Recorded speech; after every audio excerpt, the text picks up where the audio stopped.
Well, good afternoon and welcome to Live Impact News right here on 13 News Now Plus. It is 1 o'clock p.m. on the dot. It is a Monday. We've got a long week ahead of us, but before we get to that, we have a lot of news to discuss today, in part because some major news happened over the weekend. First, let's settle in to this week. Let's settle in to the studio space. Today's November 10th. Thanksgiving festivities are ramping up, and super producer, the people's producer, Nia Campbell is here on her second stream of the day already. Nia, how are you? How was this morning? I'm doing good. This morning was a little slow. Okay. But I feel like I'm catching up to the day. Yes, absolutely. Listen, double streams, all the shows you can think of. We have a 6:30 broadcast coming up today here on 13 News Now Plus. I will be a part of that. Nia Campbell will be a part of that. So a lot going on internally here at WVEC, but on Live Impact News, of course, we're here to focus on the external. All of the greatest, biggest, most breaking stories impacting your life here in Hampton Roads, nationally around the country, and globally as well. The biggest story that we've had nationally here around the country that has had major impact in Hampton Roads as well is that government shutdown. Technically, we're on day 41. That clears the record for the longest shutdown we've had in this country by 6 days. However, yesterday, in a Sunday Senate session, a major step was taken towards ending this government shutdown. The Senate advanced a short-term funding bill by a 60-40 margin. 60 was the number of votes needed to pass that spending bill through, and 60 votes is what they got. So that includes all of the Republican senators, as well as 7 Democratic senators and 1 independent. Republicans have been aiming for this vote for a long time. This is what the Republican side has wanted, to get enough Democrats to come over to get to that 60 vote threshold in order to push that funding bill through. A funding bill that does not necessarily guarantee protections of the ACA health insurance premium credits. However, we do not have all the details just yet, but we have not seen any reporting that says those things are guaranteed and protected, as Democrats had been asking for the duration of this shutdown. Now, Virginia Senator Tim Kaine is one of those Democratic senators who broke away from the party to approve this funding bill. Later on in this stream, we will hear from Senator Tim Kaine in a press conference with Virginia reporters that was just hours ago, maybe 1 hour ago, just about. But before we get to that, we have 2 live events happening right now. On the top of your screen in the corner there, you can see a live look at the Senate floor, the governing body that was hard at work yesterday pushing this funding bill through, back on the floor today. And then on the bottom of your screen in the corner, you can see Massachusetts Governor Tracy Healy as she gives a press conference about SNAP benefits. SNAP benefits, one of the programs that has genuinely suffered in this government shutdown, as the federal funding for that program has run out. And while there have been efforts to force funding by the federal government of that program, President Donald Trump has fought back against those efforts. And so SNAP funding has been something under heavy duress during this shutdown. Governor Healy speaking about that program now. First, we're going to listen in on the Senate floor. The Senate obviously under a magnifying glass right now with everything happening with this short-term funding bill. So let's listen in on the Senate floor, and then we'll listen in on Governor Healy, and we'll move forward from there. I want to be clear, the government is not yet reopened, but this was a massive step towards that reopening, what happened yesterday in the Senate. Okay, let's go live out to Capitol Hill. Would there be of this system? In the 1970s, we had the same life expectancy as the rest of these countries. In fact, we were in the middle. And in the years since, we have fallen farther and farther and farther behind as we have spent more and more and more money. Because the system we have is so shot through with benefits for special interests, among other things, and a complete lack of transparency, which is a fancy way for saying that literally nobody has any idea what anything costs in our healthcare system.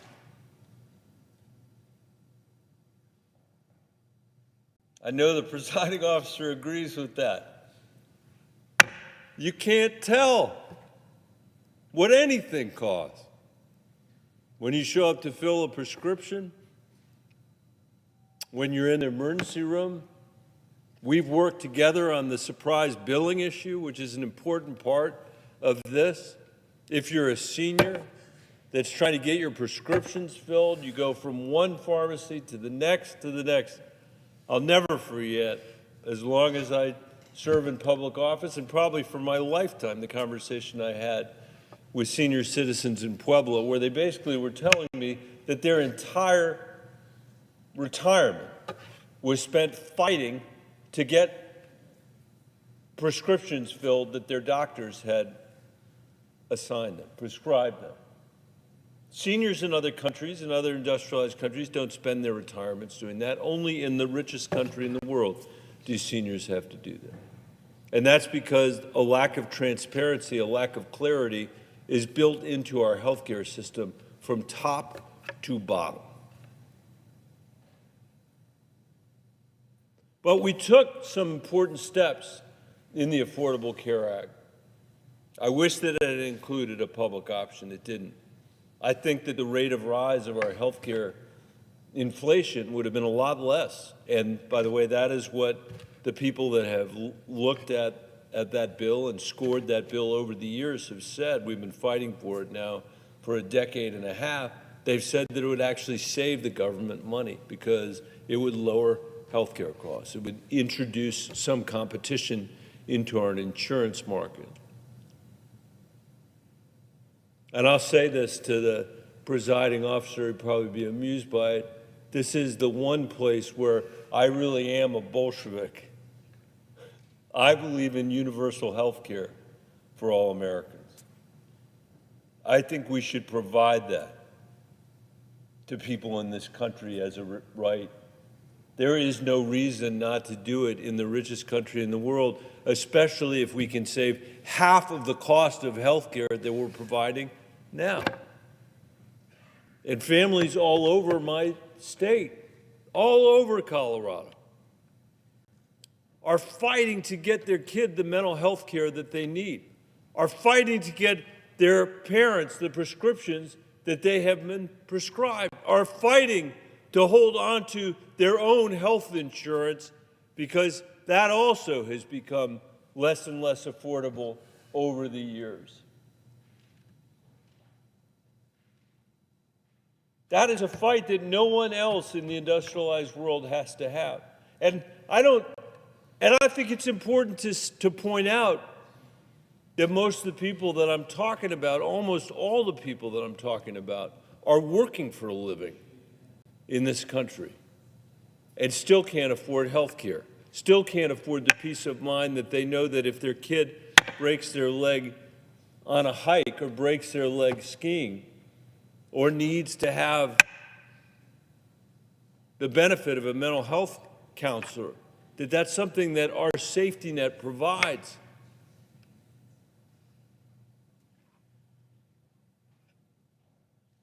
Because health care should be a right. It is a right.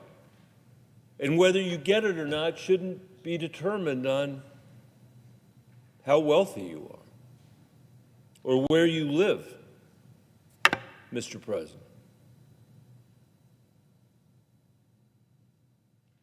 And I think given the rhetoric that I hear out here sometimes about makers and takers and all that other stuff, it's important to point out that almost all the people that I'm talking about are working or taking care of children or are retired.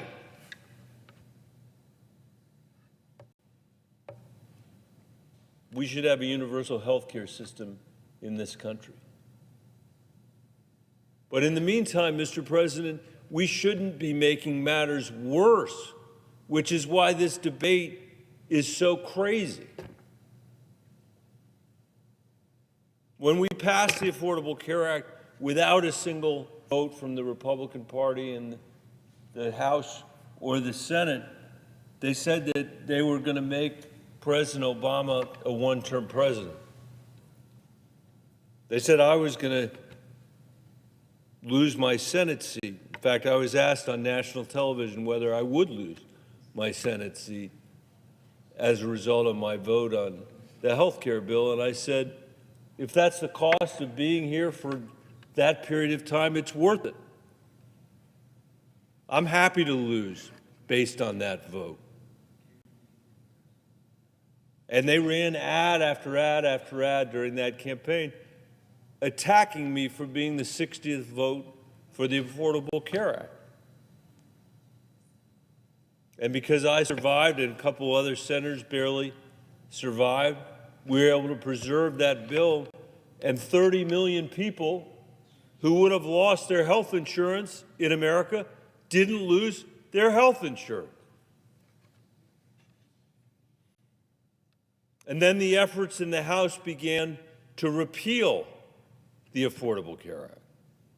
And Mr. President, they voted, I lost count, I think it was 70 times to repeal the Affordable Care Act in the House of Representatives. At least 70 times.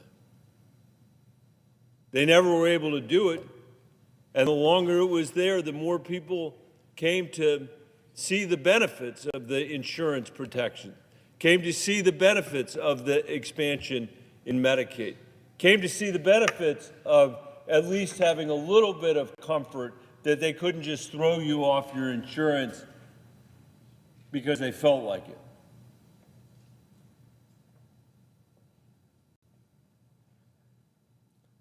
And now we have found ourselves in a debate related to the tax credits that so many Americans rely on to make the insurance just a little bit more affordable. I wouldn't say affordable. I'd say a little bit more affordable. I'd say barely affordable, but somewhat more affordable at a moment when grocery prices are what they are, at a moment when rent is what it is, at a moment when we're dealing with the incredible uncertainty that these tariffs are causing. It would seem the least we could do is not make matters worse. The least we could do is extend the benefit, the tax credit, so it's a little bit easier for people to buy insurance for themselves and for their families. But just like, Mr. President, with the passage of the Affordable Care Act, when not a single Republican supported it, just like when they voted 70 times in the House of Representatives, 70 times to repeal the Affordable Care Act, during this period, this episode, this shutdown, the longest in American history, the Republicans have voted 15 times to take away those benefits from the American people that they're relying on just to make insurance a little bit affordable. And we have taken the position that we shouldn't make matters worse. And Mr. President, that's why I voted again against the budget that's been proposed by President Trump and the Republicans, because they refuse to extend the tax credits. They refuse to make things just a little bit better for the American people. I can't say I'm surprised by the position. Who could be surprised? After a vote on the Affordable Care Act where nobody joined it, all those years of voting to repeal it, running to make President Obama, they said, a one-term president. And now the vote, day after day after day, to not provide the American people the benefit of those tax credits. And before this debate closes, I just want to say again, Mr. President, that the current system is in dire need of help. The American people are hanging on to their fingertips when it comes to the cost and availability of health care. There is no rich country in the world that doesn't have a universal system of health care. There is no rich country in the world that doesn't routinely supply access to doctors and primary care, access to mental health care for families and for kids, prescription drugs that don't cost an arm and a leg. It is not a pain point for those people in the different phases of their lives, much less a pain point every single day, which it is for the people that I represent in Colorado.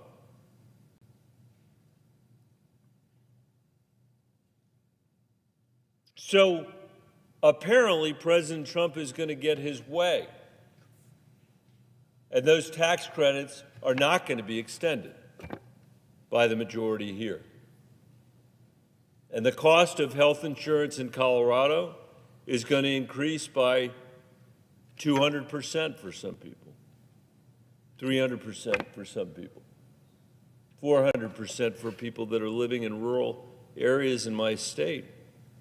That's thousands and thousands of dollars to a typical family that just doesn't have that kind of money, Mr. President. And I just want to remind everybody in this chamber that when this debate is done, we still have a very important project that we need to be engaged with the American people.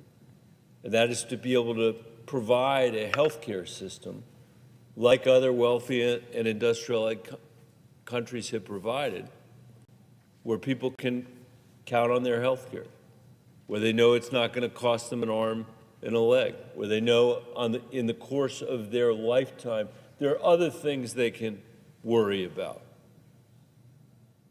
like the cost of their rent and the cost of food. But one thing we're going to do is take care of this problem, just as countries all over the world have taken care of it for their citizens.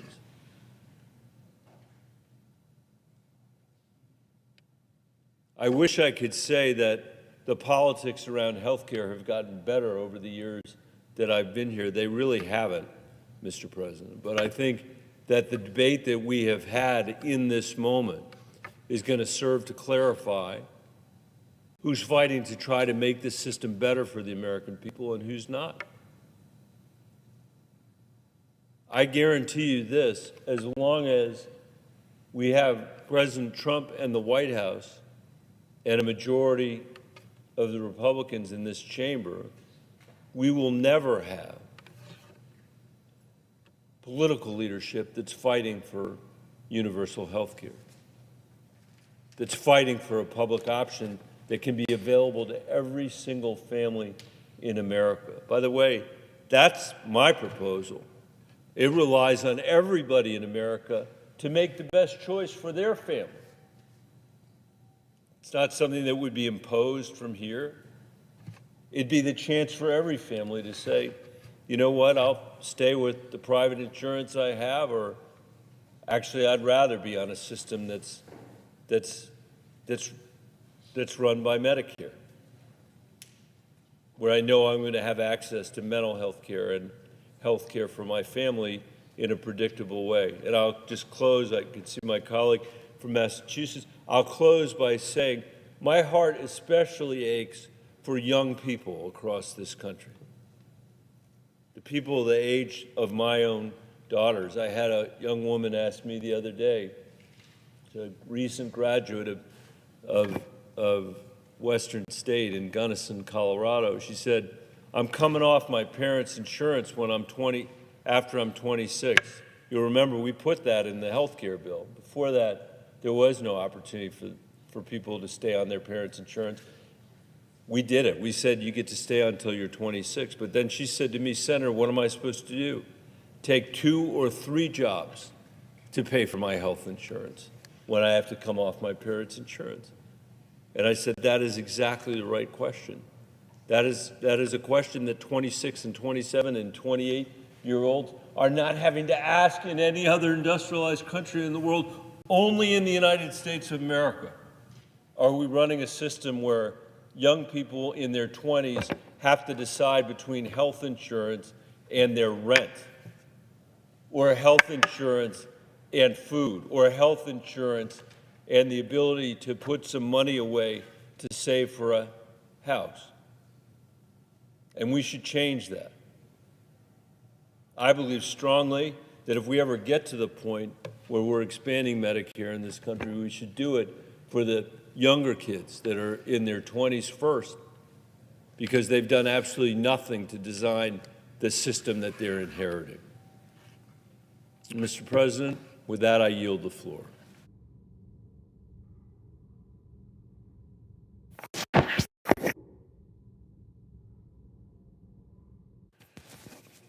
Mr. President.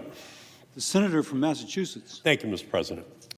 Mr. President, our dedicated federal workers deserve to get paid.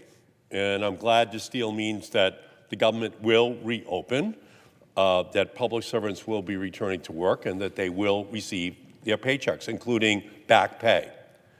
And I'm also pleased that this deal will prevent Donald Trump from further delaying SNAP benefits for hungry children, senior citizens, and families, using hungry people as political pawns, which is what Donald Trump has been doing, is disgusting. But this legislation does nothing concrete to lower costs or protect health care for millions of Americans from MAGA Republican attacks. There's 22 million Americans who are going to see dramatic increases in their health care costs at the end of this year. 22 million Americans who are going to be very concerned about the health care of their families. I cannot support this deal. I cannot support a deal that does not say to those 22 million American families, including 337,000 of them in the state of Massachusetts, that we have not been able to reach an agreement here because Republicans refuse to come to the table to talk about their health care costs that are about to skyrocket, and for many of those 22 million families, skyrocket out of the ability of those families to even have health insurance. And this is on top of their housing bills, their grocery bills, their electricity bills, all of their day-to-day needs that are absolutely skyrocketing. And of course, if they can't already deal with all of those other bills, seeing those bills skyrocket thousands of dollars for their health care, or tens of thousands of dollars for their health care, because of the Republicans' decision to kill critical Affordable Care Act tax credits, are going to be devastating for those families. I have one constituent, Jeff from Natick, who right now, because of the health care tax credits, has a $30,000 bill for his stage 4 cancer drugs, lung cancer. If they expire, his bill is $300,000 a year. That's what we should be debating out here. And by the way, there are 22 million stories just like that that are about to hit American families. And this health insurance time bomb, coupled with deep cuts to Medicaid, will also be a brutal 1-2 punch which devastates community hospitals throughout the United States, leaving millions of Americans with reduced care or no care at all. So here's what we have right now. 22 million American families are starting to think about what's going to be on their table for Thanksgiving, just coming up in 2-3 weeks. And for all of them, they're saying, we're losing the tax subsidies, the tax credits that help us to pay for our health care bills. 22 million Americans will have that as their primary conversation this Thanksgiving. The Republicans who serve in the House and Senate, they're not going to have that conversation because their health care coverage is going to continue. So what about those 22 million American families this Christmas, this Thanksgiving, who are losing their benefits? What are the Republicans saying to them? Because they're going to be scared. They're going to be angry that they will not be able to afford this holiday or any holiday in the future because their health care bills are just going to be going up by thousands, tens of thousands of dollars a year, which they don't have. And again, it's in the context of their electricity rates, their food costs, their clothing costs. Everything is skyrocketing for them. And they're not getting raises that will help them to pay for it. 22 million American families. So let me just tell you, I heard from Laurie in North Truro, the insurance for her and her husband is increasing from $6,000 a year to $26,400 a year. Who can afford to pay more on health insurance? Who can afford to pay $20,000 more on their health insurance and just get the notice now that it's over on December 31st and have the Republicans just walk away from that problem for Laurie and for 22 million other Americans? Now they're going to have to decide, do I take the funding from retirement savings? Do they just do without other things in their families' lives? Because $20,000 is a lot for a family who are not millionaires. Millionaires don't qualify for this tax credit. It's just regular families. It's middle-class families. That's who qualifies. And they just don't have 20 extra grand under the cushion that can pay for their health insurance. So this is a tragedy in the making and one that we can't avoid. But let's not fool ourselves. Trump and MAGA Republicans have been shutting down the government since Inauguration Day. Gutting Medicare, gutting Medicaid, gutting the Affordable Care Act.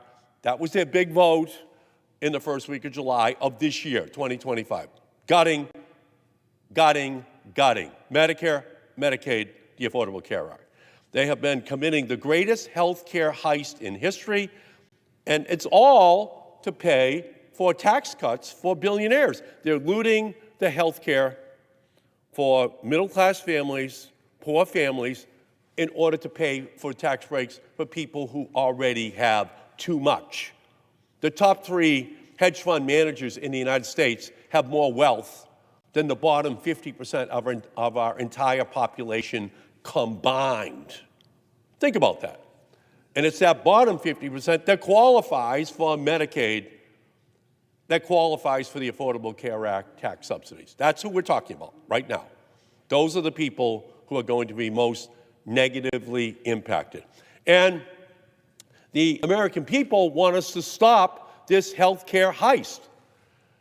They don't want Democrats to be driving the getaway car with all of those tens of billions, hundreds of billions of dollars, which will just be transferred into the bank accounts of the wealthiest people in our country. So we should just be fighting for transformative policies to fix our broken healthcare system, bring us back from the brink of this crisis. That's what the American people want us to do. That's what they want us to fight for. And even when it's hardest, even when we're in the darkest moments, we have to remember what we are fighting for. A better future is still possible. One where one missed medical bill won't lead to bankruptcy. A future where families don't have to choose between a prescription and a meal. A future where malignant corporate greed in our healthcare system that shutters hospitals and endangers patients. A future where universal healthcare is taken for granted and not taken away. A future where families can afford their healthcare and their rent and their electricity bills and childcare and to save money for college or vacation or retirement. That is the future that we should be fighting for. But the American people did not see that from the United States Senate yesterday.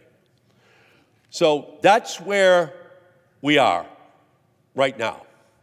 We're in the throes of a healthcare crisis.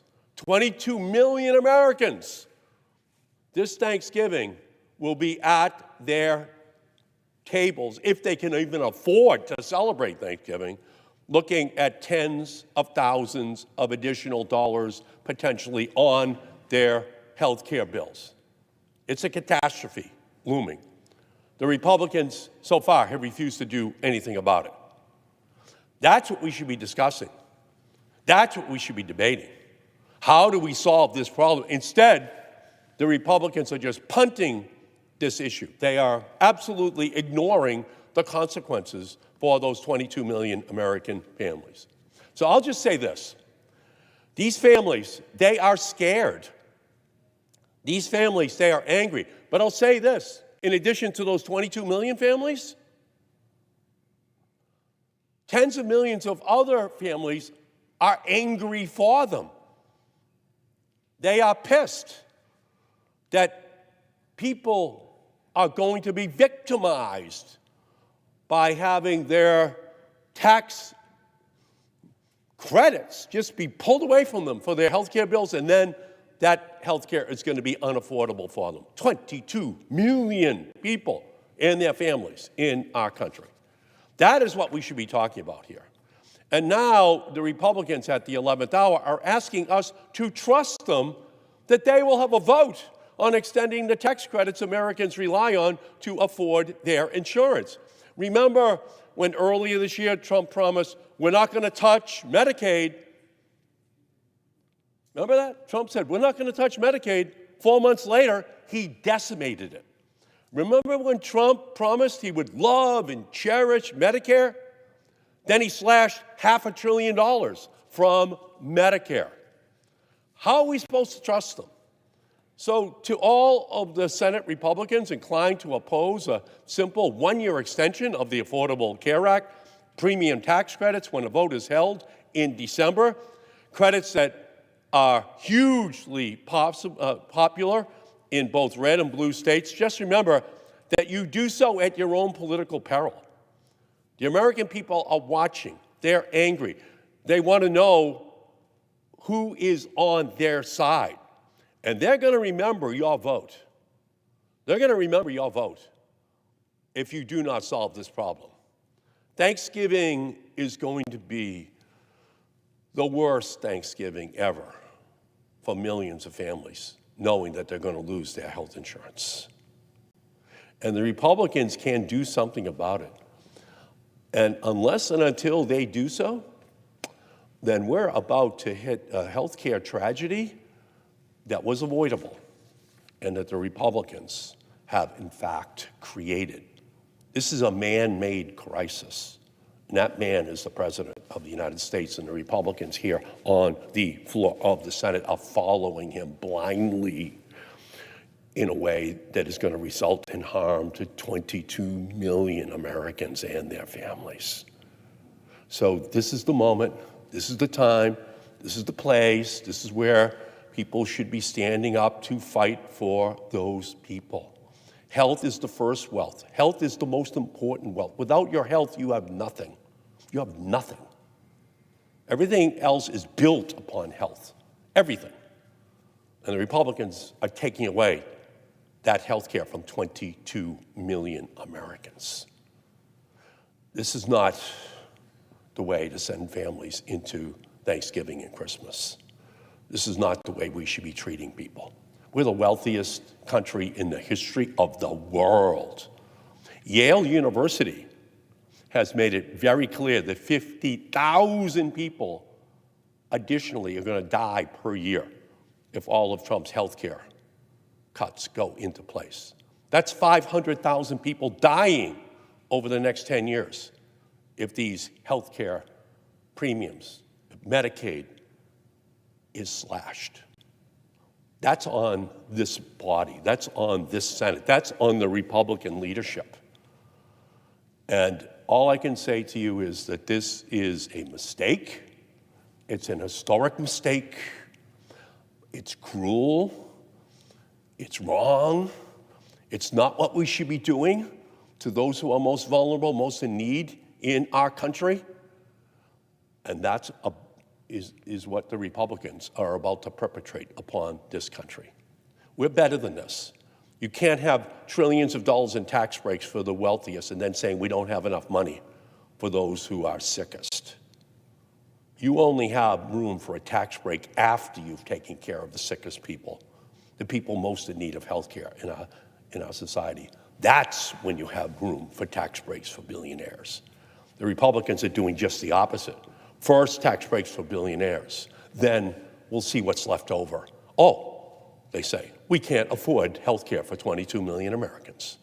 We can't afford to take care of their families because we don't have enough money. Why don't you have enough money? Because you gave the tax breaks to billionaires. You gave the tax breaks to millionaires. That's why you don't have enough money. And who are you going to take? Who are you going to take it out on? Who are you going to say all of a sudden with your green eye shades that you're really concerned about the federal budget deficit? You're going to take it out upon those who are least healthy, those most in need of help in our society? No, we're better than that. So this is a historic mistake. But just remember, the Republicans have always harbored an ancient animosity towards Social Security and Medicare and Medicaid and the Affordable Care Act. They voted against all of those programs. And now with Donald Trump, they have an ability to gut them. And that's what they're doing. That's what they're doing. When they had a chance to stand up and say, no, let's be reasonable, let's keep the health care subsidies, which are most needed, they just are walking away right now. Donald Trump operates under Godfather Part 1 rules. He gives them offers they can't refuse. And we saw that with senators who tried to stand up to say, no, the Medicaid cuts are too deep. The Affordable Care Act cuts are too deep. Trump just called them and said, your career is over. You will not be a senator again. So now we're seeing the remaining senators who are here, who are Republicans. And they are just saying, whatever you want, Mr. Trump, whatever Russell Vought wants at OMB, whatever Stephen Miller wants, we'll do. We're not going to have a negotiation. We're not going to sit down. So before they cut the Medicaid and the Medicare programs back in July, did they negotiate with us? No, they did not. They refused to negotiate with Democrats at all. That's who they are. They saw their one opportunity to slash it once and for all. So all I can say is that we're in an incredible moment. The Republican House members still are not back in Washington. They've been in a 6-week witness protection program. They refuse to come back to Washington. They refuse to sit down. They refuse to negotiate. So we're witnessing Robin Hood in reverse. We're seeing money taken from the poorest and given to the richest. That's what this is all about. And what they're taking from the poorest and the middle class are their health care. It's their protections. So from my perspective, this is a mistake. It's a historic mistake. And it is a mistake that will come back to haunt the Republican Party at the ballot box next year. With that, Mr. President, I yield back. Okay, strong words there from the Senate floor as that very governing body in the thick of this vote that passed through last night to take the first step and maybe the biggest step towards reopening the federal government, towards funding the federal government so that it can reopen.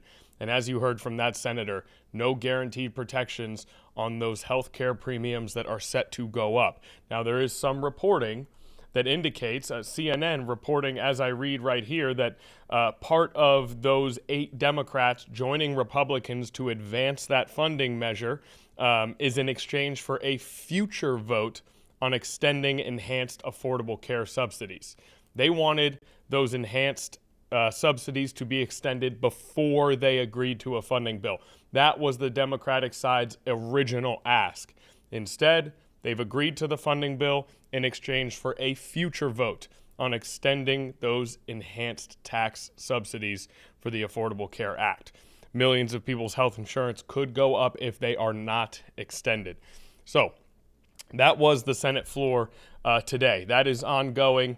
If we see anyone notable speaking, we will listen back in. Now, we also have a live event going on in Massachusetts about it's a child exploitation press conference about a recent operation that was conducted in Massachusetts.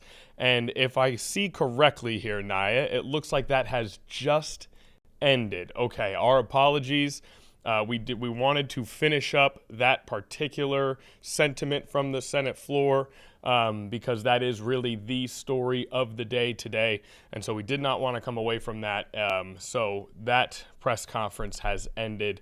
We will not be able to go out to hear more about a recent operation in Massachusetts to combat child exploitation. So instead, we will hear from Virginia Senator Tim Kaine. Senator Kaine, one of the single-digit number of Democrats who broke away from party and voted in favor of this spending bill to pass it through to reopen the government without getting those guaranteed extensions on health care premiums, health care tax subsidies that the Democrats had been acting for. So now we're going to hear from Senator Kaine as he very likely gives his explanation for doing so, but at the very least answers questions from the press one day after that special session where he was one of the small number of Democratic senators who broke away from party to vote yes on a funding bill to reopen the government without getting what they'd been asking for, the guaranteed protection for those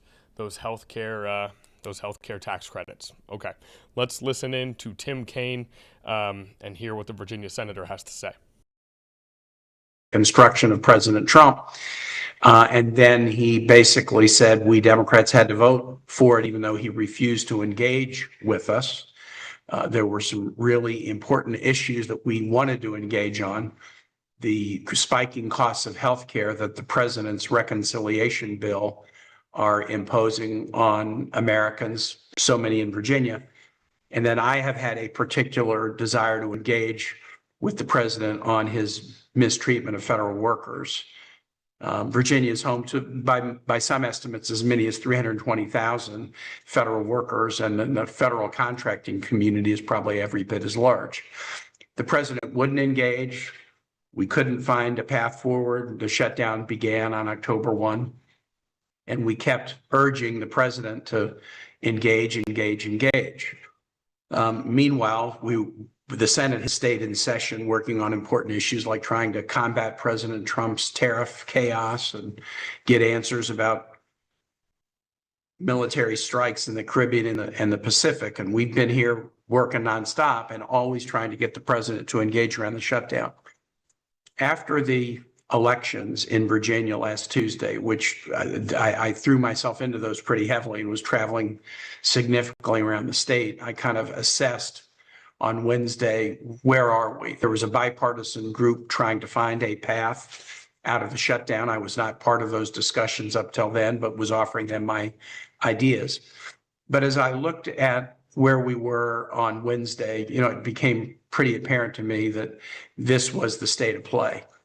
We wanted to fix the ACA tax credit issue, but we had no path to do so because the Republicans at President Trump's direction had said they would not even entertain any discussion about healthcare until the government was reopened. And second, the shutdown of government was imposing significant pain on Virginians, federal workers missing paychecks, SNAP beneficiaries starting to get their benefits cut by President Trump withholding monies, but also just the timing and some of the SNAP cuts that were made by the Republicans in the reconciliation bill were really starting to pinch the 800,000 plus Virginians who get SNAP benefits, air traffic becoming very, very chaotic. And so where we were when I really had the chance after the elections to kind of assess this was we had no path forward on healthcare as long as the government was shut down, and SNAP beneficiaries, that 45 million Americans, 1 in 8 most vulnerable Americans, were hurting along with so many others.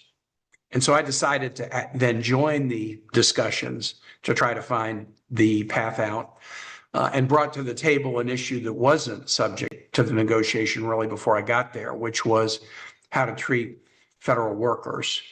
The group that was around the table before me had gotten as much as they could get from the Republicans on healthcare and the tax credit issue, which was an agreement once government was reopened to hold a vote on the floor of the Senate within a month on a proposal that the Democrats designed to fix the ACA tax credit mess created by the reconciliation bill. That had already been negotiated, and that was as far as the Republicans were willing to go. The issue about SNAP funding and funding of other programs had already been negotiated by the appropriators, so much so that we are able to get a full year of SNAP funding and some other important priorities like the VA and WIC programs and military construction. That had been well negotiated. But the piece I brought to the table was protecting federal employees. And what I asked the White House beginning on Friday afternoon is, you got to make sure all furloughed employees come back and they all get paid. I got a back pay bill passed in 2019, but the president was sort of threatening to decide who would get paid and who wouldn't. You've got to bring back all the RIFT employees that you RIFT when the shutdown, since the shutdown started on October 1, and make sure they get back pay. But then the ask that I had that was the hardest for the White House, and now the White House was finally engaging after the president got a major drubbing in the elections last Tuesday, after he has watched his popularity decline, the White House was finally engaging to find a path forward on government funding. And I said, I want a guarantee of no rifts in the future, no more of this mass layoff stuff that is making every federal employee wake up and check their emails first thing in the morning to see if they got an email from the Doge brothers or somebody else telling them that their careers of public service are now terminated. No more mass firings, no more rifts going forward. We communicated that demand through Leader Thune to the White House about 5:30 on Friday. And I spent all weekend long negotiating back and forth with Leader Thune and the White House on these provisions. We were able to pretty quickly land on the back pay and restoration of RIFT employees. But they really were reluctant to give me the pledge on no rifts going forward. I got that at 4:45 yesterday afternoon, and that enabled me to say that I was going to vote yes on this bill. And so here's what we got. Instead of no path forward on ACA fixing, we have a guaranteed vote coming up within a month on a proposal of the Democrats' design. We're designing a proposal to try to get Republicans on board. We don't have a guarantee, but we have a guarantee of a very high stakes debate and vote on the Senate floor in the full view of the American public, without the background noise of shutdown consequences drowning out the critical nature of the healthcare debate. We have come up with a full year of robust funding for SNAP and other important programs so that those 45 million, but also our passengers and air traffic controllers and folks who were suffering during the shutdown, that will now be over.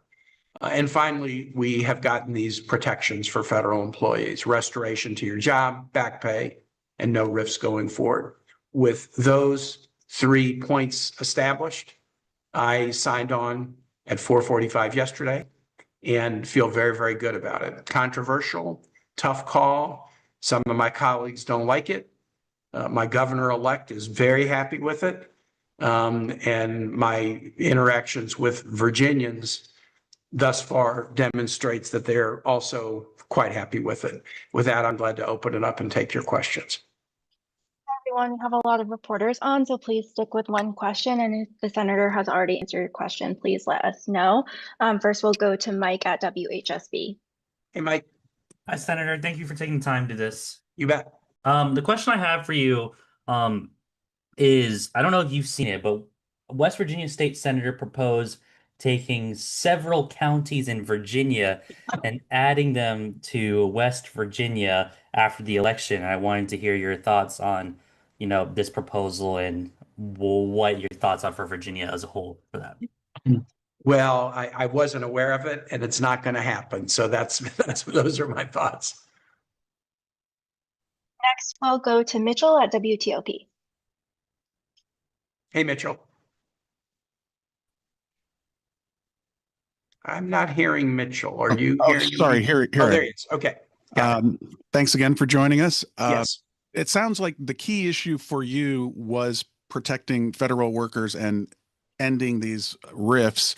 If you did not get that agreement, would you not have voted for it? I was a no until they gave me that protection on future rifts. Mitchell, I felt like the right people were around the table to get as much as could be gotten on the healthcare issue. And the right folks were around the appropriations table to write appropriations bills for important programs like SNAP to get that part to the finish line. But there wasn't anybody at the table really focusing on this federal workforce issue. And so, I made plain that if I needed the back pay, the restoration of people to their jobs and back pay, but I needed a no rift guarantee going forward. And that was the last piece that came together in the entire puzzle at about 4:45 yesterday. Next, we'll go to Bill at Progress Index. Hey, Bill. Hey, Senator, always good to speak with you. You too, man. My question, your colleague, Senator Warner, has said he cannot support the CR because, quote, we need to be on a path forward fixing Republicans' healthcare mess and to protect the federal workforce, close quote. With the 8 Democrats on board, it appears that the votes are there to get it through, but how important is it for you, for the Virginia congressional Democrats, and this is including Senator Warner and the Democrats in the House, to show unity on approving this because the shutdown has affected the Virginians as it has? This is, somebody once told me if the choices are between a good option and a bad option, pick the good option.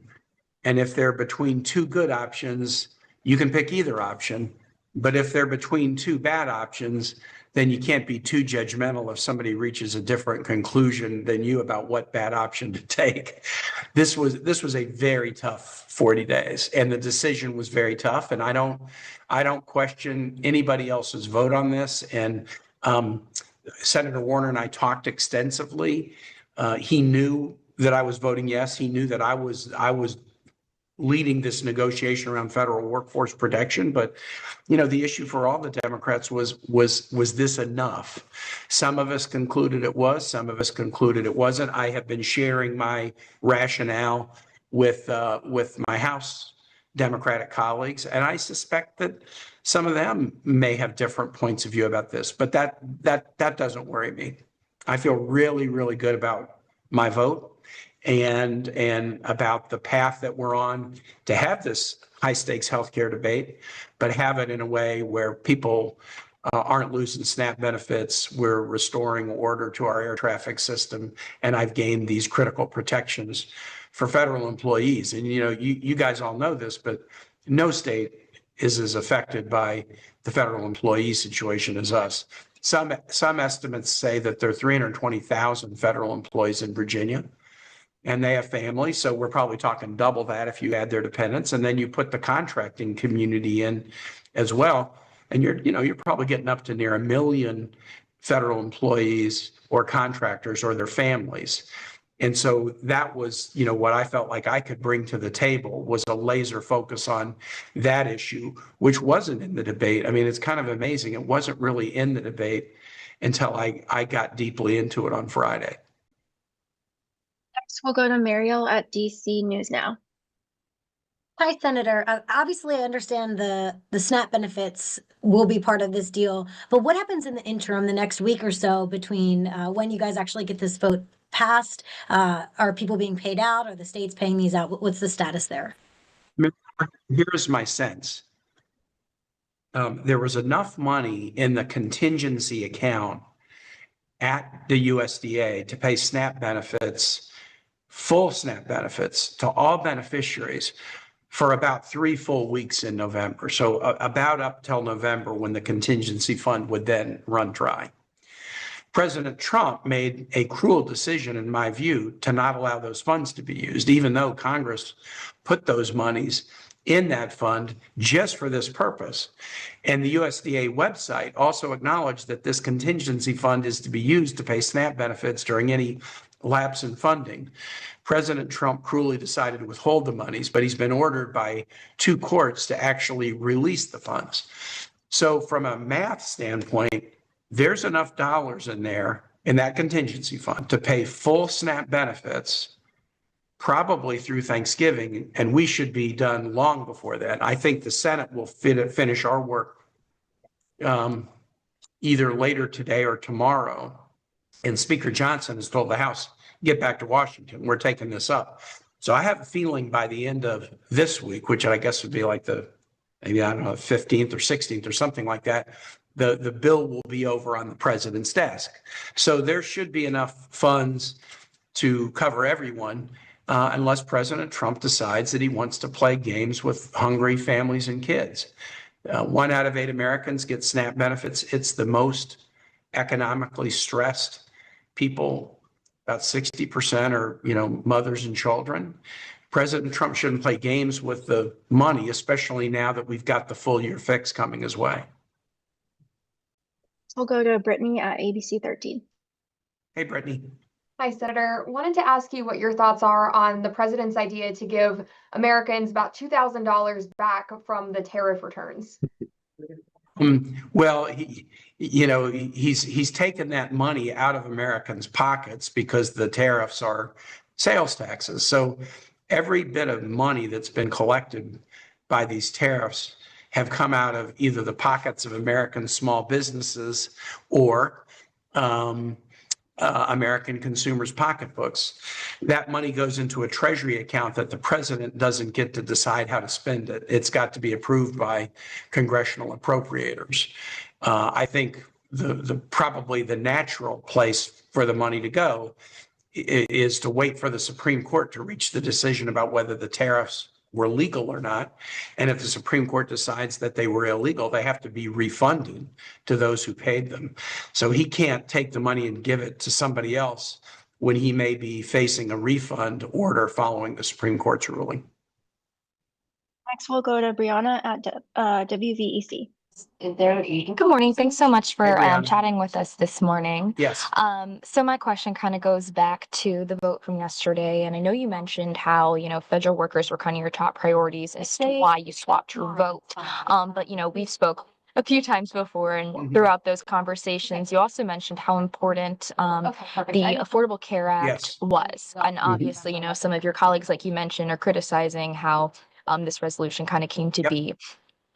So I guess my question here is what kind of changed on that notion? Because I know that was kind of the main reason for this shutdown. So is there something in this continued resolution that makes you feel confident that there could be an agreement in the future? So the Republicans said on day one of the shutdown, they would refuse to engage on any discussion about health care until the government was open. And I stuck with the Democratic team on this for about 40 days. The Republicans didn't change. And so they said, they told me repeatedly, we want to negotiate about this. We've got to fix this or the midterm elections next year will look even worse than the Virginia elections last week. But we won't engage as long as government is shut down. And I eventually concluded that we weren't going to change their mind on that. So if we had kept government shut down for another week, would they have relented? No. Another month, would they have relented? No. The one thing I could have guaranteed, though, is that SNAP beneficiaries would suffer more. Federal workers would miss more paychecks. Air traffic control would be more chaotic. When you run into a red line in a negotiation that they're not going to change, you don't beat your head repeatedly against the red line. You try to find areas where you can progress that aren't behind the red line. So yeah, I became convinced when I kind of the dust settled after the Virginia elections, which were really occupying a lot of my energy. I just became convinced that they were not going to work with us on healthcare without government open.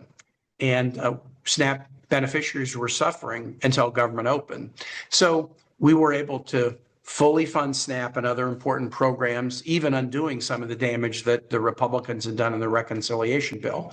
And we're able to get a guaranteed vote on a Democratic proposal to fix health care within a month. Now, look, there's no guarantee that it's going to pass, but we have a path to a fix where while government was shut down, we had no path to a fix. So we're going to follow that path. We're going to do our very best to convince Republicans to fix the mess that they made. All Americans will get to see this debate when it's on center stage under the spotlight, and there's no background noise of all the shutdown effects drawing people's attention away from the healthcare fight. That's what we got. And together with the appropriations wins and my protection for federal employees, that was enough to get me to yes. Okay, as a reminder, if the senator has answered your question, please let me know. Next, we'll go to Nick at Wavy. Senator Kaine, thank you for your time. And then kind of following the same topic about the situation regarding the government shutdown, are you able to guarantee that Republicans are going to come to an agreement with the ACA come January, as opposed to either backing out or having some of All right, welcome back to Live Impact News. Listening in on Senator Tim Kaine's media availability from earlier today, explaining some of his rationale behind being one of the Democratic senators to break away from the party and vote with Republicans to push through that spending bill to take that first big and arguably most critical step towards reopening the government. So we remain in government shutdown day 41, but meaningful steps have been taken towards reopening the government, and those steps have been taken without the guarantees on health care premiums that Democrats were asking for. So that is the current situation, and I'm sure as our stream goes along, we will have more on the government shutdown. If we get any live events, we'll be sure to go to those as well. And the Senate floor still in action. Maybe we'll revisit Capitol Hill. But for now, we actually have a special treat today. We have a guest in studio here joining us. This is John Hopkins, Chief Mortgage Navigator for Anchor Mortgage. And John, thanks for taking the time. We appreciate you kind of being here with us. How is everything on this Monday with you? Fantastic. Thank you so much for having me. Your studio is amazing. So it's good to be here. We appreciate that. We're trying to make it both professional and cozy, kind of walking that line. I think you're there. Okay, good. You're there. Good. That is the plan. We got the sun shining down on you from our monitor below, so we're glad to have you here. And you're here because President Donald Trump put something out, I believe, last week that I'm sure a lot of people paid attention to, but I would imagine really was kind of a red alert in your line of work, which is the proposal for a 50-year mortgage term for home buyers as opposed to the 30-year standard that we work under now. I'm wondering, the first thing that I would maybe ask for you to do is, in layman's terms, could you explain kind of what that is? Just very sort of the foundation of what a 30-year mortgage is versus a 50-year mortgage, and how they manifest themselves differently in people's personal finances. Yeah, absolutely. So let's start with the fact that so it was Saturday night that that Trump had shared the 50-year mortgage proposal, and then shortly thereafter, the FHFA director then followed suit and said that was in fact something that they were working on. And when I woke up Sunday morning, I immediately was concerned about the impact to families, but more importantly, I was immediately concerned with the impact to military families. Mm-hmm. And so, in my head, I kind of ran some numbers, but then I started to really run some deep regression analyses and determine that this would not be good for our community. And let's talk about a 30-year mortgage, mm-hmm. right? And let's break that down. So essentially, there is, let's start with, a lot of you have probably heard about a 40-year mortgage, right? Mm-hmm. So if you think there's a 40-year mortgage, what's the big deal with a 50, right? Well, the difference is there are qualified mortgages that are underwritten by Fannie Mae, Freddie Mac, and there are non-qualified mortgages that are underwritten by investors, right? So these are just rich guys that decide, hey, we're going to buy up a bunch of securities that meet these guidelines, and so we're going to create, those. We're going to create those kind of securities. So the 40-year loan is a non-qualified mortgage. And when you have a non-qualified mortgage, then the risk is all going to be placed on the buyer. So that means that the down payment or the loan to value is going to be significantly lower. So typically the price of entry is going to be 10, 15, 20% down. Whereas a standard mortgage is going to be anywhere between 5 and 0% if it's a VA. And then the interest rate is going to be significantly higher too for a non-qualified mortgage, right? So if you have a 20-year mortgage, that means that in 20 years, that loan will be paid to term and you will fully own that home. If you have a 30-year mortgage, the same holds true, and then 40, 50, and so on. Right. And so the longer the mortgage, the longer it takes for you to have full ownership of the home. And in theory, as interest rates go, the more money you'll ultimately be spending on the home in total. 100%, yes. Okay. And so I guess we'll start here. Why is this something you immediately flagged that for our community here in Hampton Roads, specifically when it comes to the amount of military families, this is something that could be especially negative? How come? Why specifically for that community? Yeah, absolutely. So when it came to the analysis, when you have a mortgage term that is drawn out over such a long period of time, right? There's an amortization table. So basically that's a very fancy way of saying it's how much you're paying towards the actual balance that you owe versus how much you're paying the bank for lending you that money, right? So interest versus principal. And with a standard mortgage, you are going to front load the lion's share of that interest, right?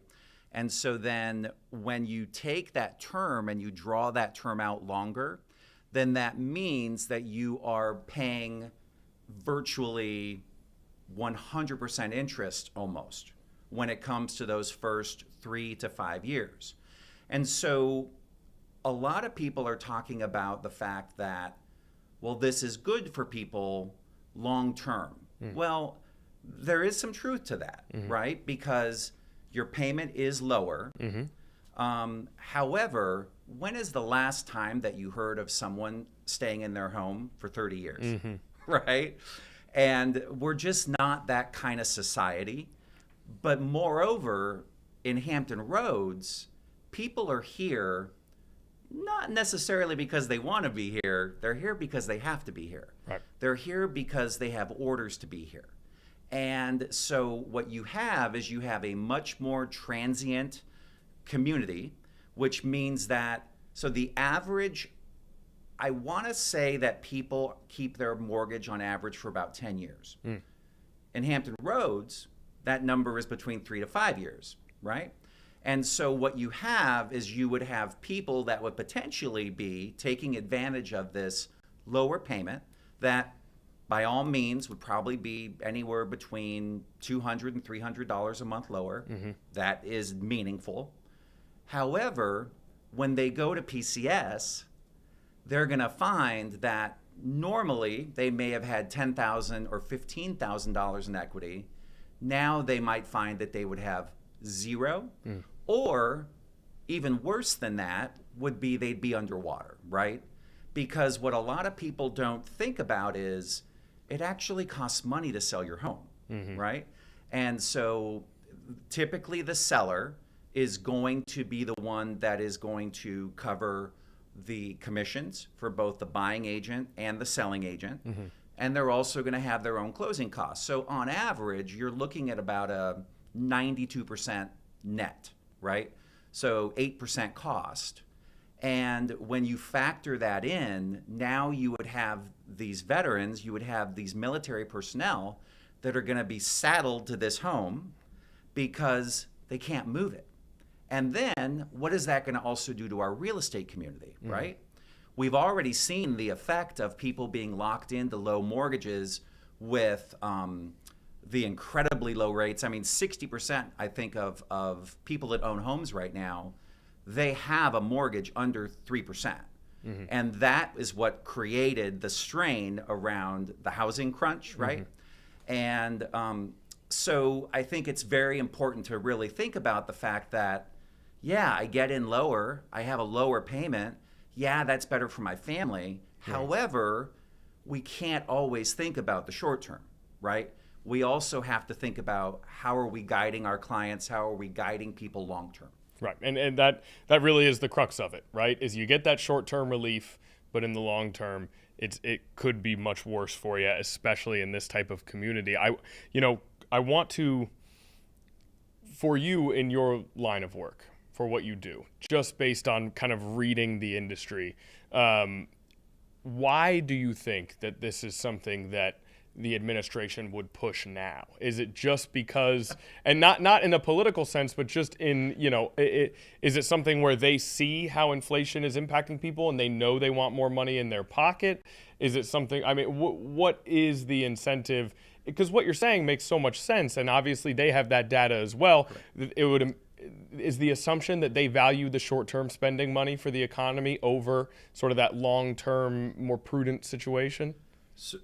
So can I be real? Sure. Okay. So what I believe this is designed to do is, so there have been discussions about taking both Fannie Mae and Freddie Mac private, right?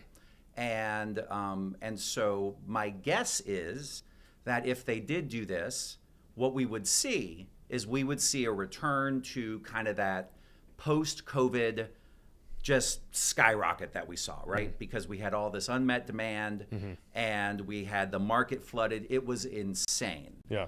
And so if a 50-year mortgage happened, that is exactly what we would see, right?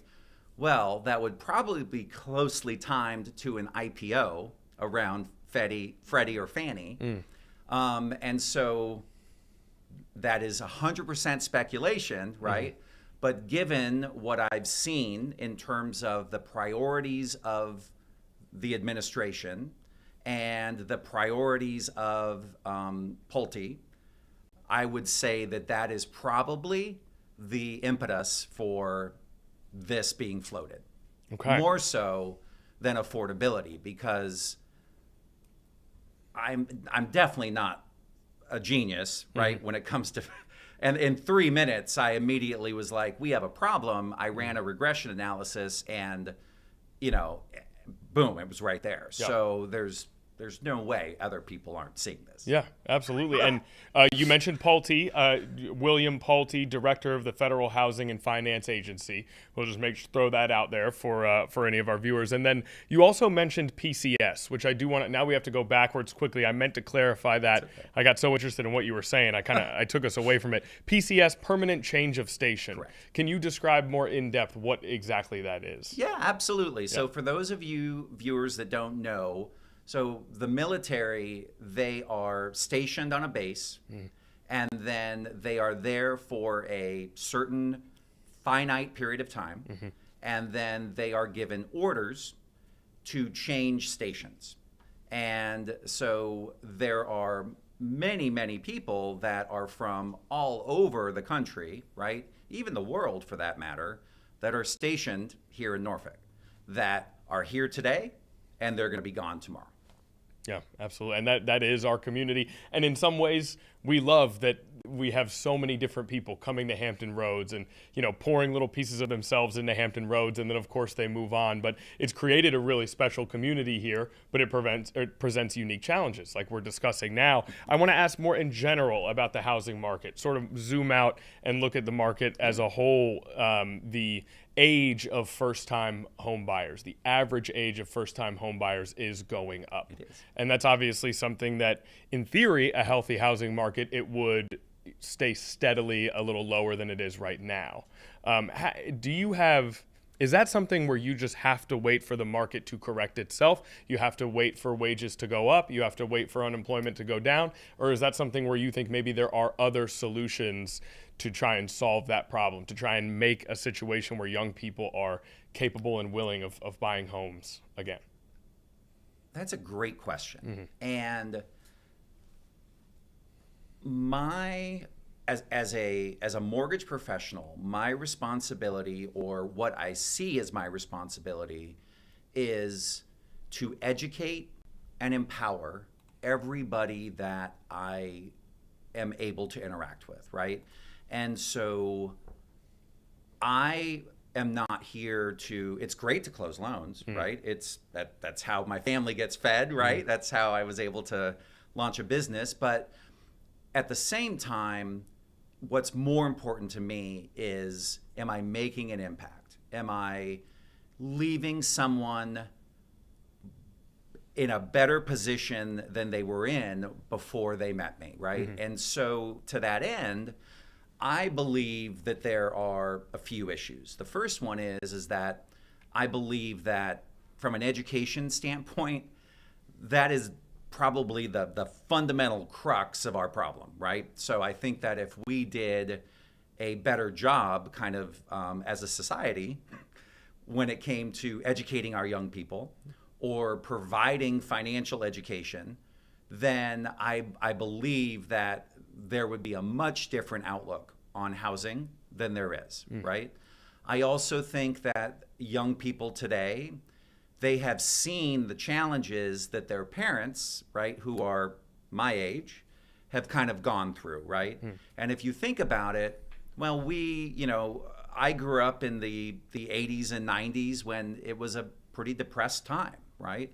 And so things were tight, and money wasn't as didn't flow as freely as it maybe does today, right? And so I think that has probably scared today's generation, right, into thinking that it was tough for their parents, so how are they going to make it themselves, right? But there is also more, I'm going to say it, greed than there's ever been, right?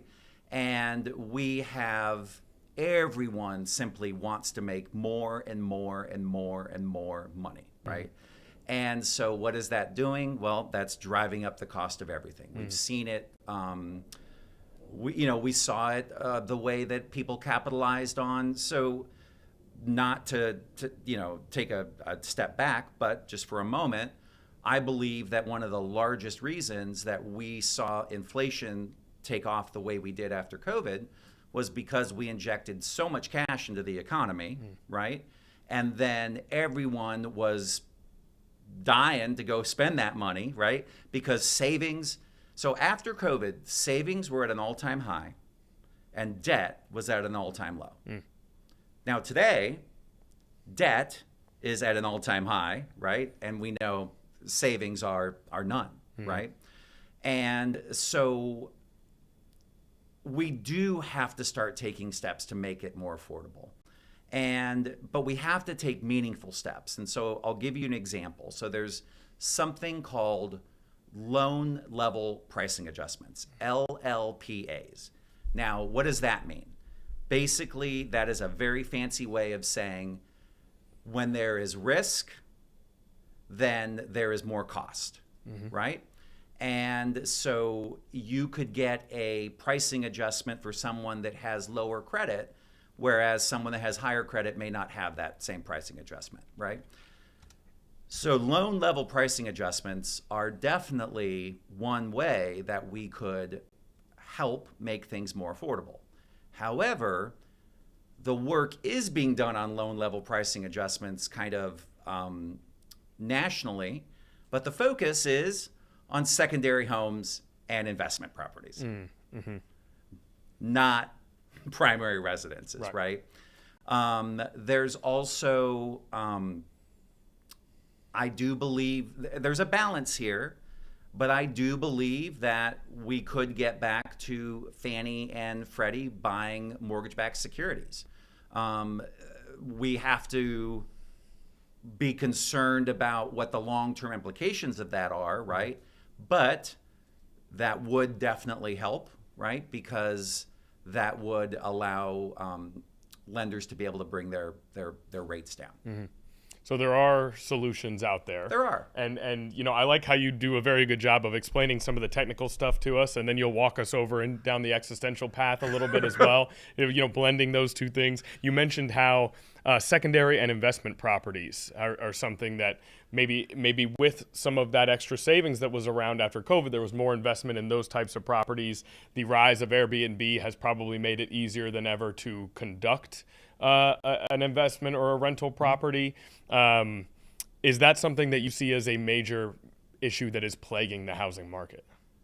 Frankly, no. No, right? okay. Because we're talking about affordability challenges, right? And so if I'm buying a second home or if I'm buying an investment property, then right there, we're already substantially riskier because if you lost your job tomorrow and you had 3 properties, you'd probably let your investment properties go before you would your primary residence, right? Well, lenders know that, right?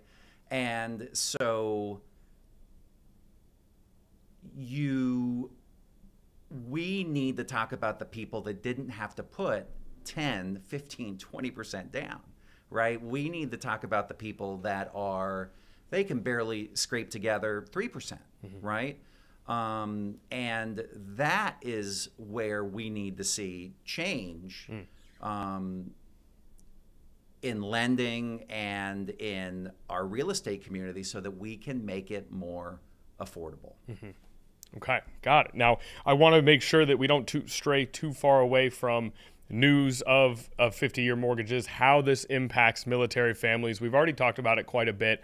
If you were giving advice to a family that was in that situation, maybe they just got to Hampton Roads, they're looking to buy, but they don't plan on being here for the rest of their lives, what is your advice to them under the current situation? Yeah, that's a great question. So, and I think I went off on a little bit of a tangent a few minutes ago, when I was talking about education and empowerment. And going back to that kind of fundamentally, if people did a better job of listening to what it is that the buyer wants or the buyer needs, and instead of, like, I'll give you an example, and I won't name names, right? But following the announcement of the 50-year mortgage, there were some executives for some very large national lenders that had made some posts where they were talking about, well, this is a great thing because now you can take the $200-300 and you can invest it, and then now you're going to have compounded growth. Well, the reality is, if we're talking about $300, right, in the grand scheme of things, if $300 is a big deal, that means that you need the $300, right? And probably 5% of people that should invest do invest, right? And so, to me, that screams of predatory lending practices, right? And so what I would say to people is if someone is trying to sell you on this and they're trying to tell you how it can benefit you, but they're not talking about what the risks are, and they're not asking you very pointed questions about your personal situation, then you should run. And you should find someone that will ask you those questions, because maybe it does make sense for you to purchase. Maybe it doesn't make sense for you to purchase. Right. But the only way that you're going to know that is if you speak with a professional and have a honest conversation about what your goals are, and someone can tell you. I mean, I don't make decisions for any of my clients. Like I said, I educate, I empower, and then I step back and I let them make the decision, right? And then I support them, but I'm here to tell them what the pros and the cons are to what they want to do. Right. Right? And if more people did that, then I think we would probably be in a little bit different position. If someone, I would imagine it's fair to say, if someone is telling you that there are no risks at all in a major decision like this, then they're probably not giving you the whole story most of the time. That is correct. So make sure you're always, what is the downside? What are the negatives? Absolutely. What do we need to consider on the other side? Yep. Okay, great advice. Education, empowerment, something that we'll go off on another tangent here very briefly. You talk about education, and I think you look at it from a standpoint of people in your position providing education and people on the other side taking that seriously and making sure they learn from that education. Would you go so far as to say that this is something that we need more of at the high school level? Yeah. Goodness, yes, right? Yeah. Because, and I touched on that briefly in the fact that when I kind of talked about fundamentally, like that's what I mean. Like fundamentally, I think that so much would be different about our country today and our society today if education was different, and if we did a better job of, instead of having a curriculum that is the same for everybody, really tried to take people and prepare them for what it is to step out into real life. Right.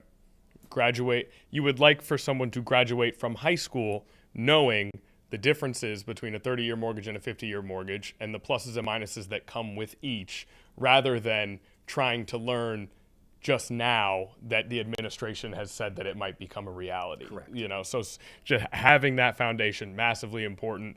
And as we've talked about, in trying to improve this housing market, maybe there are some little things that we can start to implement in that regard in terms of improving education of young people as they enter into the housing market. Okay, when it comes to the 50-year mortgage, is there anything else that you would like to express? I feel like we've kind of laid out what it is, how it's different from a 30-year mortgage. I know in some of my research, I saw the 30-year mortgage was instituted by FDR when he was trying to kind of climb out of the financial hole that the country was in during his presidency. Do you have any context around that?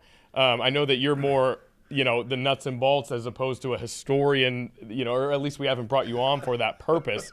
That to me piqued my interest, that in one of our country's most dire financial times, that's when the 30-year mortgage was implemented. Is there any context you can add to that, or is that something that's kind of in the distant past for us? No, so let's be clear. I'm not a historian. Right. However, you and me both. However, there's no way that you can be responsible in my job and not look back, right? And because if we don't learn from our mistakes, we're destined to repeat them, right? And so I would say that the difference is right now is the greed factor, right? I mean, we have a level of expectation that exists for shareholders, for executive. I mean, just you name it, right? The level of greed out there is just insane, and it's, yes, capitalism is great. Yes, I understand, right? But there's a tipping point to a degree sometimes, right?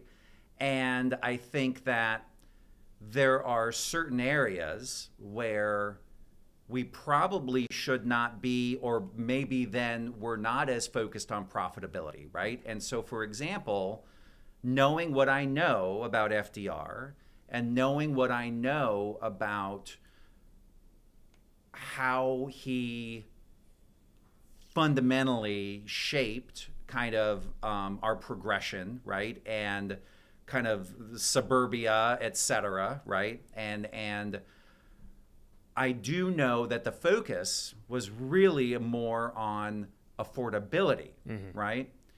Whereas today, I don't know if that's the case, right? Because any time that you have more risk, there's going to be more cost. So you said, is there anything else I want to bring up about the 50-year mortgage? Absolutely. It's also the fact that it's not just going to be a slower payback period. you're also going to have a higher interest rate as well, right? And so I'll give you an example, a little bit of a tangent. So there are plenty of down payment assistance programs that are out there. Some of them are absolutely phenomenal. Many of them I put my clients into, right? But when I do that, I always explain to them the trade-off, right? And because, all right, so you don't want to part with your $10,000 that's in the bank, right? So you'd rather get the down payment assistance. Great.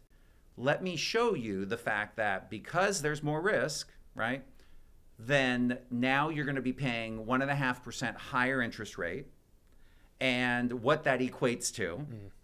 And whereas what you would save potentially if you did part with that $10,000 in the bank, or if you just decided, you know what, I'm going to save a little bit more and I'm going to put my house hunt on pause just for 6 months, right?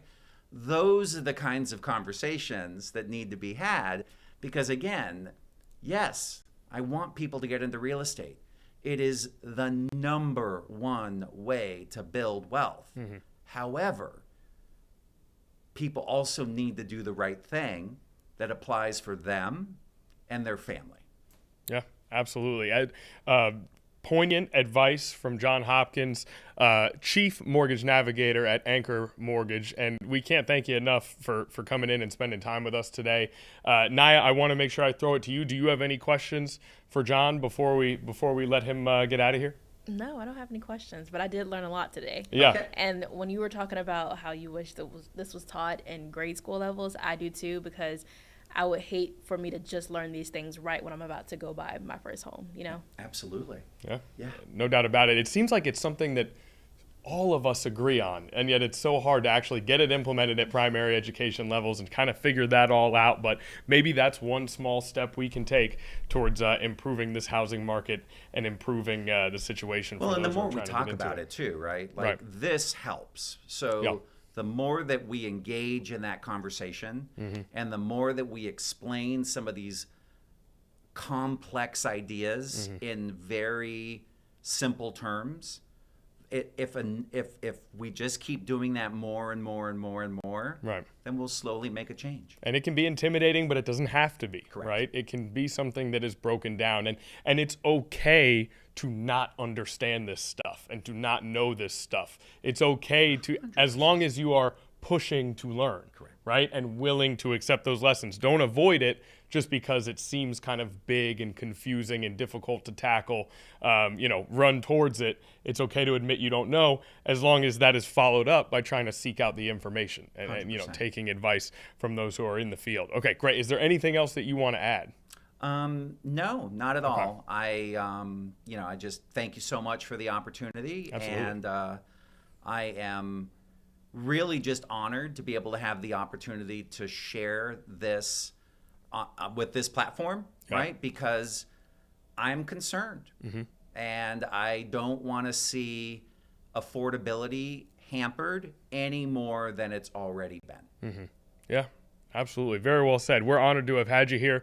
We really appreciate you coming in studio. John Hopkins, once again, from Anchor Mortgage, their chief mortgage navigator over there, coming in to talk to us today in the midst of a 50-year mortgage being floated by the current presidential administration. So a very interesting chat. We really, really appreciate John for taking the time to come in. Right now, we're actually going to throw it live out to Chicago, where there is a press conference going on about some activities surrounding immigration and customs enforcement in that city. And then we'll meet back here in the Live Impact studio and figure out what else we need to cover for the last 27 minutes of our stream here. For now, another thank you to John Hopkins, and let's throw it out to Chicago for the time being. They're not talking to me. I can tell you who else they're talking to. Sorry, Annette. But she does a really good job, and our team is always available. We use the full force of government to engage with all of our alders. They'll tell you previous administrations did not talk the way we engage with alders. They'll tell you that. Many of them have admitted that they have worked through multiple budgets. I think some would say otherwise, though, too. That they have talked to other ones? That they haven't had a good conversation with you about the budget, or they didn't always feel like you talked to them. So I'm Well, curious. I mean, I can't control how someone feels. There's a difference between me doing it and someone feeling a way about it. I'm saying that they got no interaction whatsoever. There's a big difference between someone leaving the conversation and feeling a way about it versus not even having the conversation at all. That's the distinction. Okay. And can you talk about the conversations you might have had with like a McDonald's or some of those big companies that are really pushing back at the budget because they're concerned it's going to, that $21 head tax is going to hurt them? Well, look, I mean, here's what I've said repeatedly. When you talk to these corporate leaders, their number one issue is safety. That's what they talk to me about. And we're addressing this. This community safety surcharge will be the largest fund for community safety at the municipal level anywhere in the country. That's what their top priority is. That's what mine is. In fact, you may have seen we made an announcement today where for the first time downtown, first time in over 50 years, where once the East Coast rings in the new year, the city of Chicago will be the destination for 30 million people plus to view the new year coming in during Central Standard Time. What's interesting, though, is a report was released a couple of weeks ago that said that the city of Chicago is the top winter destination than anywhere in the country. They talked about our attractions, they talked about our activities, but they also expressed some concern about safety. That is still an area that we have to improve upon. The best thing that we can do for business is to make sure that the perception and the reality of safety is actually being realized. That's the conversation. That's the top conversation. That is the thing that matters the most, and that's what my focus is. Thank you, Chair. Good afternoon, Your Honor. I'm distracted by your suit. I have to be honest with you. I did dress warm today, sir. It's got this Sherlock thing happening, though. Yes. It's just like now I feel like you're going to do this investigatory question. I need to class myself up every chance I get, sir. You look good. Good Appreciate to see you, it. Waylon. You as well, sir.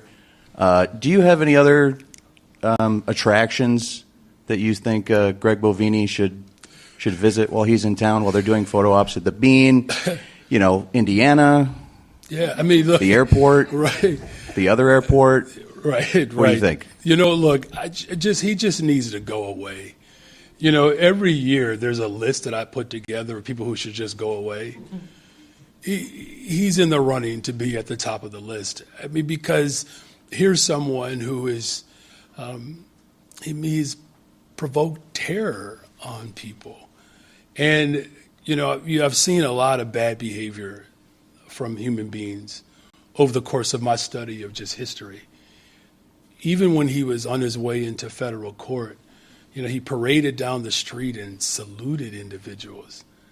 And then they go on social media and put hip hop music to their terror in black and brown communities. That's not even a dog whistle anymore. That's some real racist, jacked up stuff that he is engaged in. And the fact that we're putting black men in chokeholds, ripping black children out in the middle of the night, zip tying them, putting families who are documented or ostensibly undocumented into the back of vans. You know, I mean, you know, that's terror. That's not who we should be as a country. And it's unfortunate because you have a president who is such a brittle man.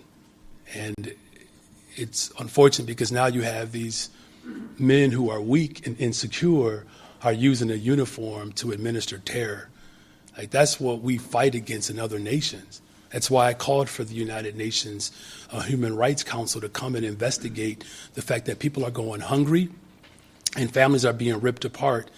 And we have to have a universal standard for human rights. Otherwise, they're meaningless. Thank you. My pleasure. I'll put you down for one of the airports then after the deal is made in Washington. And can we expect to see you up next to Ryan Seacrest at midnight on the 31st?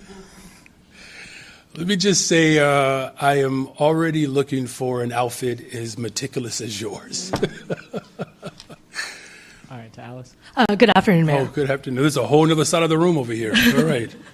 CTU President Stacey Davis Gates sent a letter to Board of Ed President Sean Hardin last week criticizing the superintendent search process as untransparent and says the authority to appoint the CEO rests with you, not the board.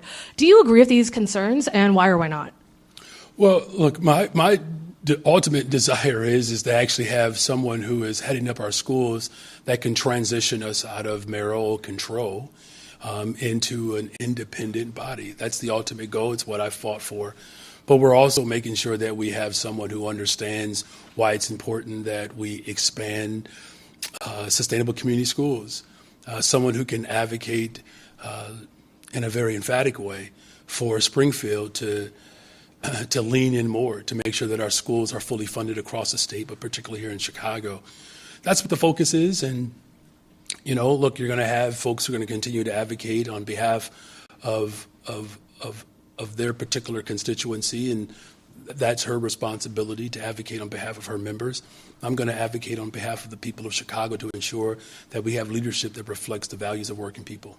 I understand that finalists are being interviewed this week. What's your office's involvement in that? And if along the course of this process, you do find that the process has been untransparent or not following the state law, would you consider scrapping it and starting the search process over?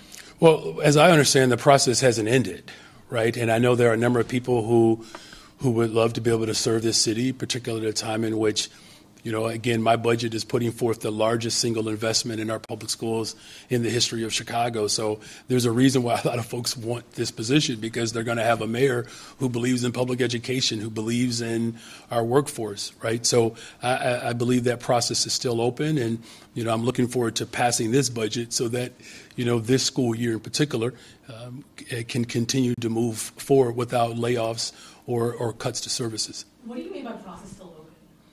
I understand that people can still apply if they want. Yeah, I'm not aware of a process that has come to conclusion.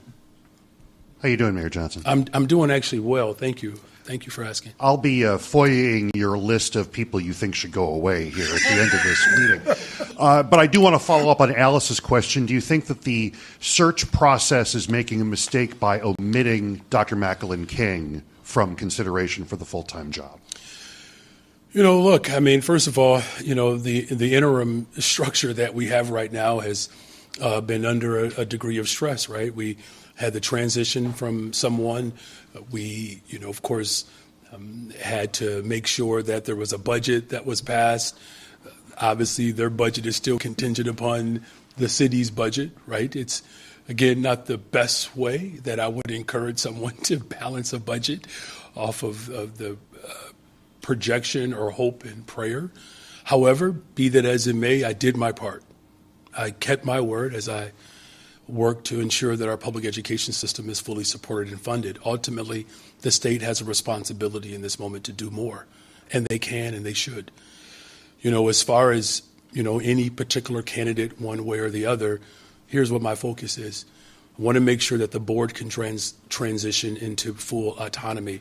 We have just a little bit over a year to do that, and this process will continue to play out. There are others that will continue to apply and seek the position, but in no way, do I have a strong opinion about any of the individuals that are making their way through a process. And with the first snowfall of the season, I'm wondering if you and your team are trying to find ways or thinking about ways to find money for the sidewalk clearing pilot that City Council approved, that I know money has been redirected in recent time. I'm real encouraged by how Commissioner Stollard has shown up. I'm glad that he's rocking the beard game as well. We're going to work on that with Director Velez. It's not a job requirement, but we just look better in beards, personally. That's a compliment for you as well. I'm not going to disagree with that. Right. Look, I believe that government has to become far more innovative.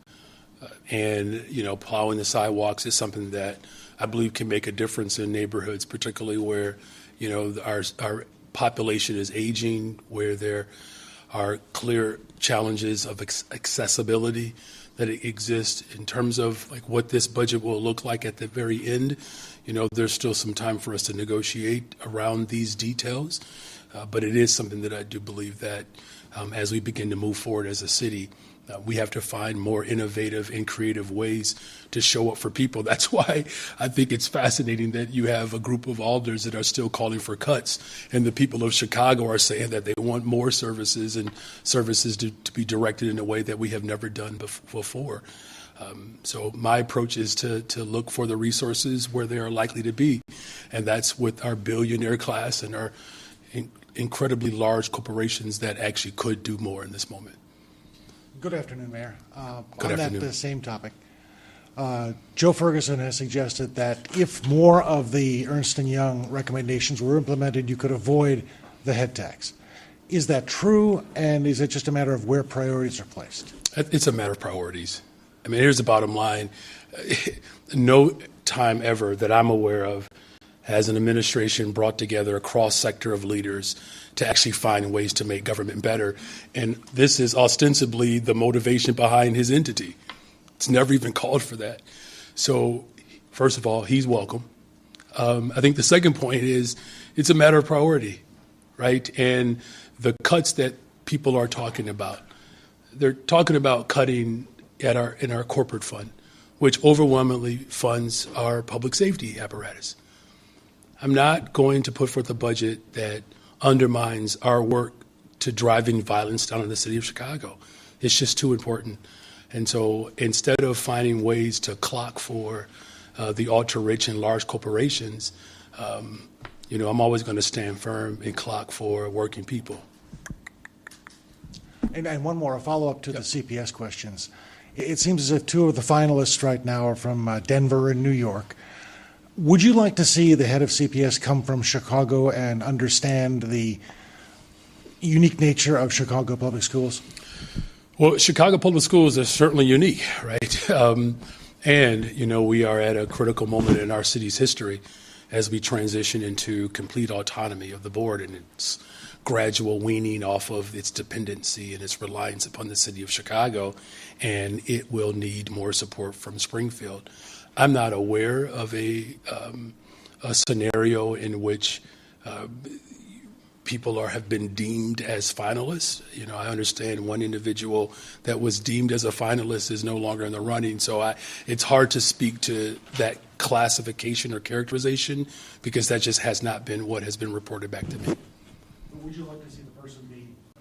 Oh, thank you. Look, I'm looking for someone who understands the values of working people in this city, sustainable community schools, investing in special education, bilingual education, someone who's willing to be a partner with labor, right? There's been, tensions that have existed for a long time in this city. Schools have been closed.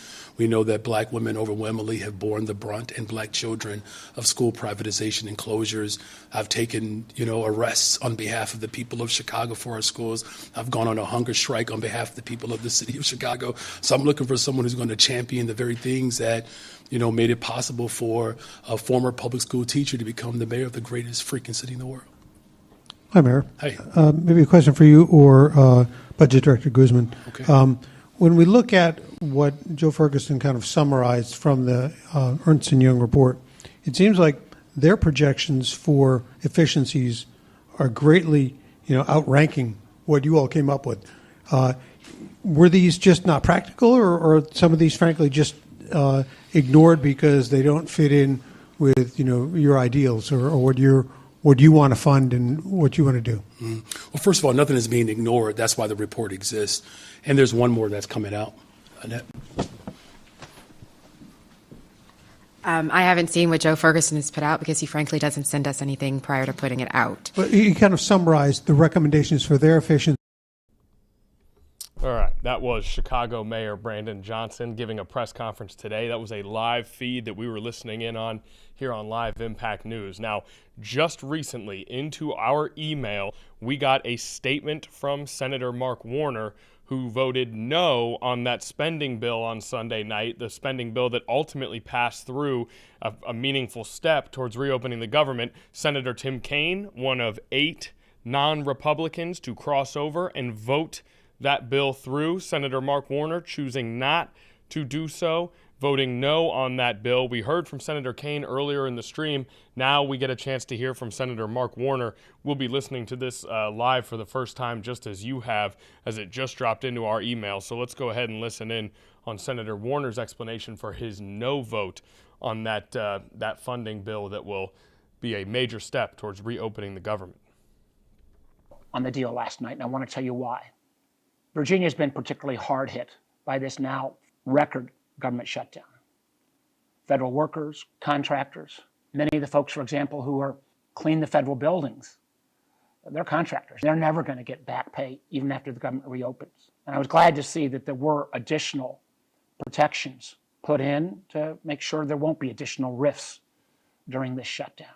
But we have seen this administration use cruelty to an unprecedented level. The idea that the Trump administration went to the Supreme Court to try to stop SNAP benefits from going out, 1 out of 8 Americans, 800,000 plus Virginians, they're not going to eat without those SNAP benefits going forward. So I couldn't vote for something that didn't address the healthcare crisis that is imminent. Virginians are already seeing their rates double and triple who buy through the marketplace. I've heard too many stories about the untenable personal crisis people are going through at this point. So I was not only a no, but I was a strong no. We've got to continue this fight on healthcare. We've got to continue the ability to try to make Virginians and Americans' lives more affordable. This president has delivered nothing, and it's downright galling to see him trying to say, oh, prices are going down. Well, he obviously hadn't been to a grocery store. So this fight continues. We will resolve the issue on healthcare. We've got to make sure people don't face this unnecessary cliff. So many of my Republican friends have said, trust us, we'll work with you. Well, they'll have that chance going forward. The healthcare crisis continues. We've got to get it. Oh, I cut that off just a word early there. I apologize, but for the most part, we were able to understand Mark Warner's reasoning behind his no vote. So that is Senator Tim Kaine earlier in the stream explaining his yes vote, Senator Mark Warner later on in the stream explaining his no vote in last night's special session on Sunday. And we have Democratic House Minority Leader Hakeem Jeffries taking to the podium earlier today. He has been one of the most, what's the word I'm looking for? One of the most present sort of public-facing members of the Democratic Party during this government shutdown, routinely taking this very podium throughout the 41 days of the shutdown to explain the Democrats' position and explain what it is that they want. And now, with this shutdown on the brink of an end, he takes the podium once again this morning. Let's listen in to House Minority Leader Hakeem Jeffries. Good afternoon, everybody. From the very beginning of this year, Donald Trump and Republicans have failed to deliver on their core promise to lower the high cost of living in the United States of America. In fact, what Donald Trump and Republicans said is that costs were going to go down on day one. But costs haven't gone down. They're going up. Inflation is going up. Under Republican policies, housing costs are going up. Childcare costs are going up. Grocery costs are going up. Electricity prices are through the roof. And now, because of the Republican refusal to extend the Affordable Care Act tax credits, tens of millions of Americans are about to experience dramatically increased health care costs. In some cases, their health insurance premiums will increase by $1,000 or $2,000 per year. That is unacceptable. It will be unaffordable for working class Americans, middle class Americans, and everyday Americans to be able to go see a doctor when they need one. And so House Democrats and Senate Democrats have been fighting hard to address the Republican health care crisis and to lower the high cost of living for everyday Americans in the United States of America. Because the reality is, America is too expensive. And far too many people are struggling to live paycheck to paycheck. They can't thrive, they can barely survive. And that's why Democrats have been waging this fight. And we'll continue to wage this fight. No matter what comes over to us from the United States Senate to the House of Representatives at some point this week. Our position as House Democrats, has been crystal clear. We will sit down with any Republicans, anytime, any place, anywhere, in order to find a bipartisan path forward, but we're not down with their my way or the highway approach to governance. That's failed the American people. It's been a disaster for the American people, and the American people know it, which is why last Tuesday, Republicans all across the country got wiped out. One of the most decisive off-year elections ever in modern American history. And so as House Democrats, we know we're on the right side of this fight, the right side of the American people. And we're not going to support a partisan Republican spending bill that continues to gut the health care of the American people. And we're going to continue the fight to extend the Affordable Care Act tax credits.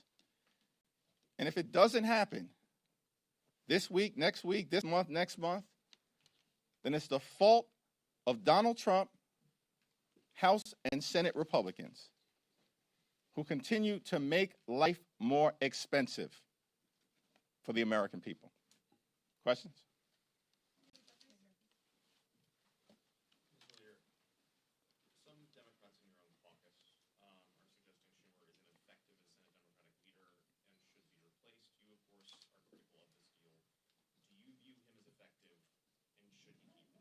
Yes and yes. Do you trust, in this deal, there is language for President Trump and the Trump administration to reverse some of the firings that happened during the shutdown? Do you trust that the Trump administration and the president is going to sign off on that and reverse the people who have been fired? We'll have to evaluate the legislative language, and we'll have a caucus meeting later on this afternoon, and we'll get a presentation from Rosa DeLauro, the top Democrat, on the Appropriations Committee. The overwhelming majority of Senate Democrats, led by Leader Schumer, are opposing this bill in the Senate. And they'll articulate, there are a variety of different reasons that the bill is being opposed strongly by Democrats in the Senate, the overwhelming majority of them. And there'll be a variety of different reasons that we articulate in the House. Now, certainly we're going to continue to stand by our hardworking federal employees. By the way, Donald Trump and Republicans, this toxic administration, they fired more than 100,000 federal employees prior to the shutdown that they started beginning. So, of course, there's reason to be deeply skeptical of the administration and their motives as it relates to the hardworking federal civil servants and the federal workforce. And we will continue to be deeply skeptical of their intentions. They spent the whole year implementing the toxic parts, the most toxic parts of Project 2025. After lying to the American people last year, saying they didn't know anything about Project 2025. And part of that has been going after the federal workforce. So we'll see what the language looks like, but it doesn't change the core problem here, which is we need to decisively address the Republican health care crisis on behalf of working class Americans, everyday Americans, and middle class Americans. Thanks. Third row. So Dr. Oz said that millions. Who?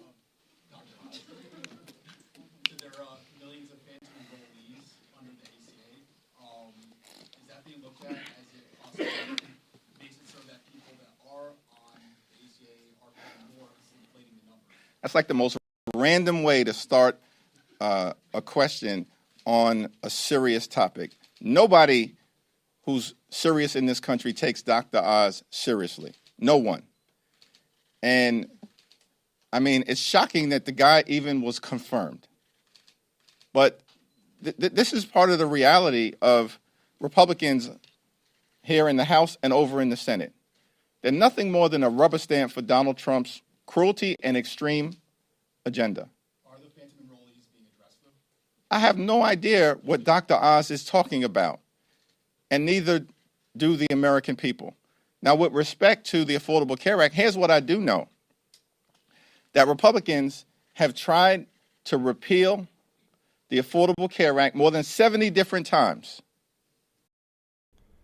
All right, so obviously not the opportunity here to listen to the entirety of House Minority Leader Hakeem Jeffries' press conference, but we did get a little bit of it before our time on Live Impact News came to an end for today.